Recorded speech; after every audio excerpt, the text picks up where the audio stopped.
और ऐसे मोदी जी को अगर और शक्ति मिलेगी देश में तो समझो फिर इस देश में सनातन धर्म और आरएसएस की हुकूमत आएगी।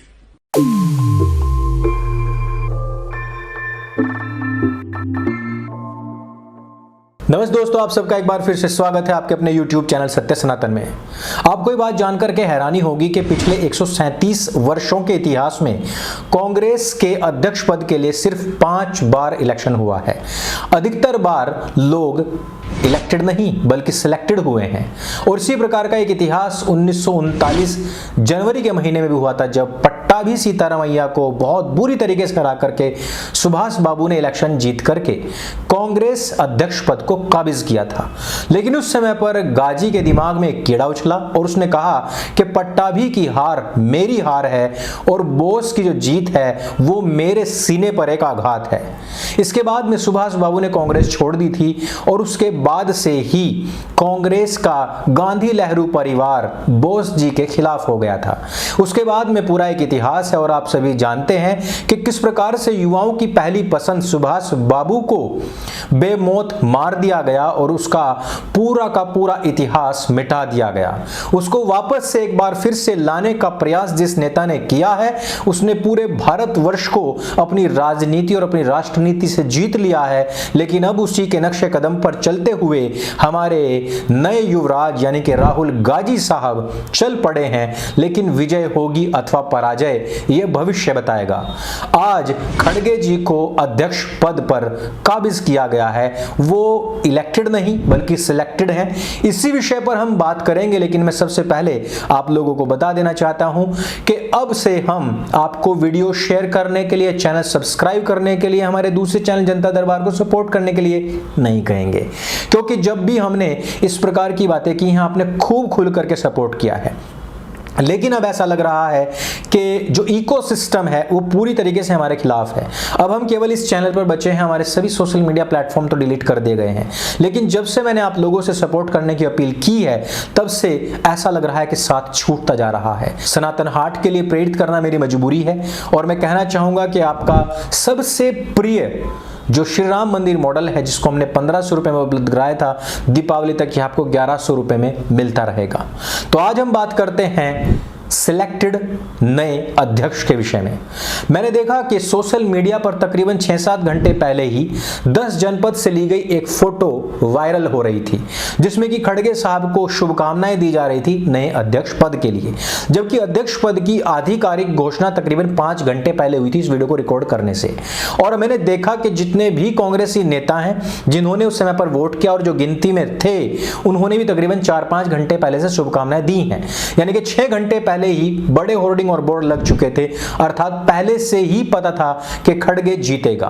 वैसे मैं आपको बता दूं कि खड़गे जो हैं वो बौद्ध मत के अनुयायी हैं और सनातन धर्म को नष्ट करने के लिए कई बार वो बयान दे चुके हैं और उन्होंने इस प्रकार की कई सारी बातें भी की हैं। वैसे वो कलबुर्गी से आते हैं, ये वही क्षेत्र है जहां पर इस्लामिक लोगों का बड़ा प्रभाव है और यहीं से ही हिंदुओं के खिलाफ सबसे पहली बार दंगे भी आरंभ हुए थे अभी पिछले कुछ समय से। आपने एक और बात नोटिस की होगी कि हिमाचल और गुजरात में जहां जोरों शोरों से काम चल रहा है अगले चुनावों के लिए, वहां पर जहां पर उम्मीदवारों की घोषणा भी कर दी गई है, वहीं पर भारत तोड़ो यात्रा केरल और कर्नाटक के इर्द गिर्द घूम रही है। आपको ये बात समझ जानी चाहिए कि उनका टारगेट कहां पर है। वो हिमाचल और गुजरात को कहीं पर भी अपने फोकस में ले ही नहीं रहे, उनका टारगेट है मुस्लिम बहुल क्षेत्र। इससे आपको यह भी बात समझ में आ जानी चाहिए कि उनका टारगेट हिंदुओं के हमेशा खिलाफ रहता है। कुछ समय से आपने ये बात भी नोटिस की होगी, जो कि काफी ट्रेंड में भी है, कि बौद्ध मतावलंबी लोग सनातन वैदिक धर्म और हिंदू परंपराओं को खूब गालियां दे रहे हैं। किस प्रकार से कांग्रेस हमेशा से हिंदुओं के खिलाफ रही है। खड़गे का चयन करना, उनको इस कुर्सी पर बैठाना इस बात का सीधा संकेत देती है कि वो हिंदू धर्म के खिलाफ, सनातन वैदिक परंपरा और धर्म के खिलाफ पहले भी थे और आज भी हैं।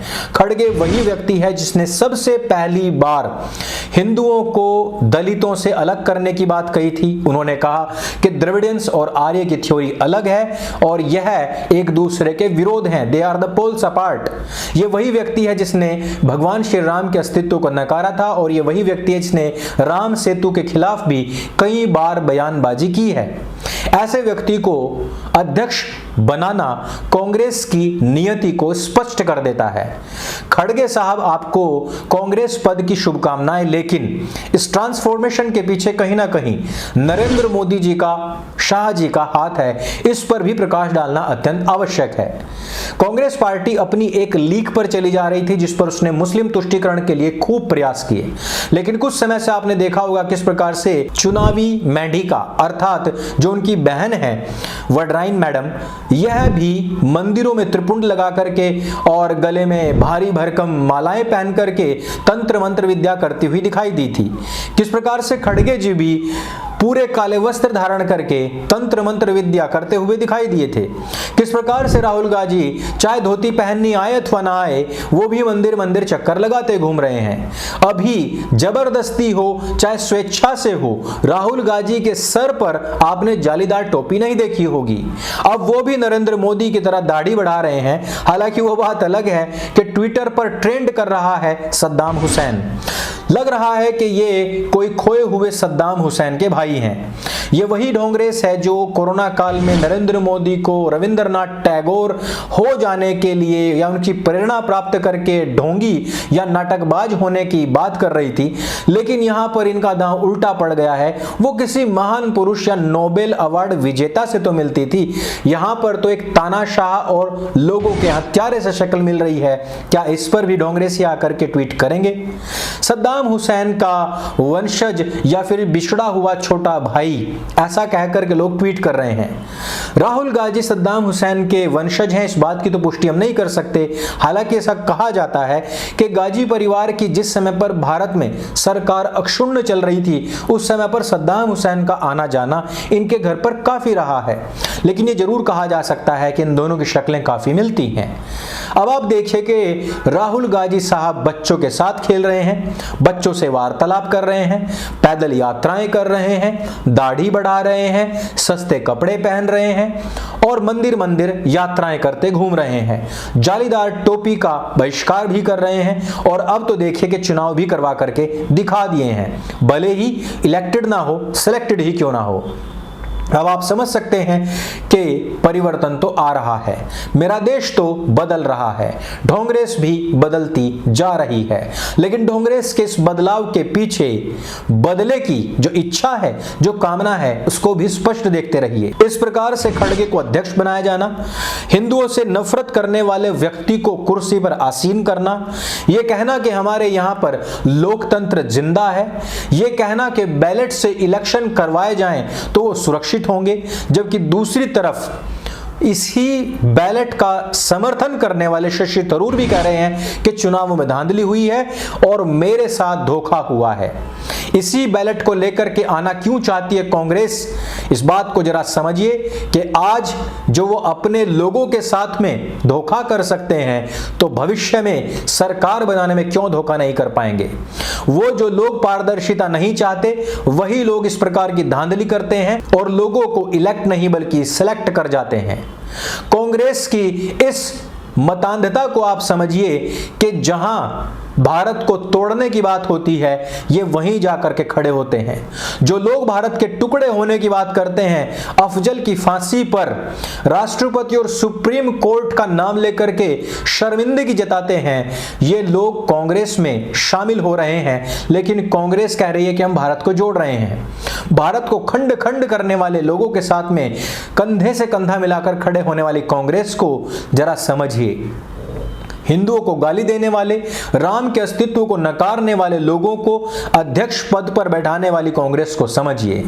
जालीदार टोपी को पहनकर आतंकवादियों की मौत पर आंसू बहाने वाली कांग्रेस को जरा समझिए कि मंदिर की भूमि को मुसलमानों को सौंपने के हक में बात करने वाले लोग जो आज मंदिर मंदिर घूम रहे हैं, उनकी मंशा क्या है।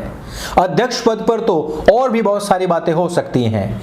अध्यक्ष पद की चर्चाएं होंगी तो 137 वर्षों का इतिहास भी खंगाला जाएगा और सुभाष बाबू की बात करेंगे तो सुबह से शाम हो जाएगी।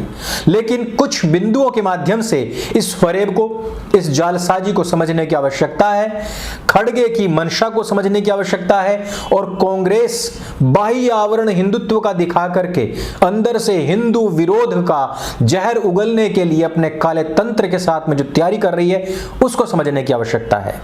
तो दोस्तों, इस वीडियो में सिर्फ इतना ही। ये वीडियो अगर आपको अच्छी लगे तो भी मैं यह अपील नहीं करूंगा कि आप इसको लोगों के साथ में शेयर करें, क्योंकि ऐसा बोलना भी आजकल पाप लग रहा है। लेकिन मैं जरूर कहूंगा कि सनातन हाट पर आपका मन पसंदीदा भगवान राम का छोटा मंदिर जो मॉडल है अयोध्या में स्थापित, वह आ चुका है और दीपावली तक भारी छूट के साथ में उपलब्ध है। मेरे संग बोलिए सत्य सनातन वैदिक धर्म की जय। जय हिंद, वंदे मातरम।